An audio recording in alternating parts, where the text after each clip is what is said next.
નમસ્કાર દર્શક મિત્રો, @ગુજરાતમાં આપનું સ્વાગત છે। ગુજરાત પ્રદેશ ભાજપના અધ્યક્ષ પદેથી CR પાટીલ આગામી દિવસોમાં વિદાય લઈ રહ્યા છે। ગુજરાતમાં સંગઠનના વડા તરીકે તેઓની કામગીરી સર્વોત્તમ રહી છે। હાલ તેઓ કેન્દ્ર સરકારમાં જળશક્તિ મંત્રાલયના મંત્રી તરીકે જવાબદારી નિભાવી રહ્યા છે।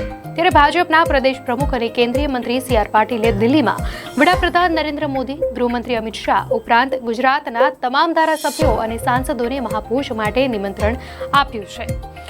આ આમંત્રણને પાટીલના ફેરવેલની પાર્ટી તરીકે જોવાઈ રહી છે।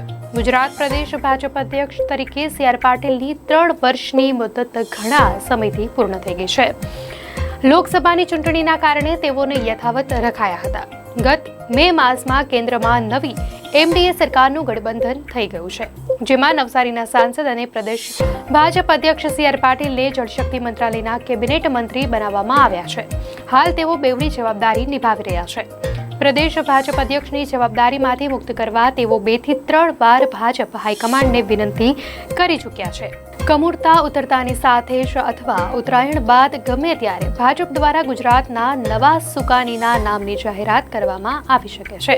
તેમણે વાવની ચૂંટણી બાદ પણ પોતાની કામગીરીનો સંતોષ વ્યક્ત કરતા કહ્યું હતું કે હવે તેઓ નિરાંતે આ પદ છોડી શકે છે।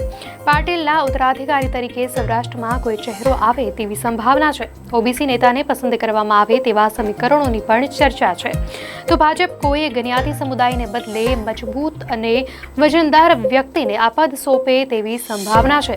પ્રદેશ ભાજપ અધ્યક્ષ તરીકે CR પાટીલની મુદત ખૂબ જ શાનદાર રહી છે। તેમના પ્રમુખ તરીકેના કાર્યકાળમાં ભાજપને સ્થાનિક સ્વરાજ્યની ચૂંટણીમાં રેકોર્ડ બ્રેક જીત મેળવી હતી। તો ગુજરાત વિધાનસભાની 2022માં યોજાયેલી સામાન્ય ચૂંટણીમાં ભાજપ 156 બેઠકો પર વિજેતા બન્યું હતું, જે અત્યાર સુધીની સૌથી મોટી જીત છે। પોતાની પ્રદેશ પ્રમુખ તરીકેની કામગીરીથી પાટીલ સંપૂર્ણપણે સંતુષ્ટ છે।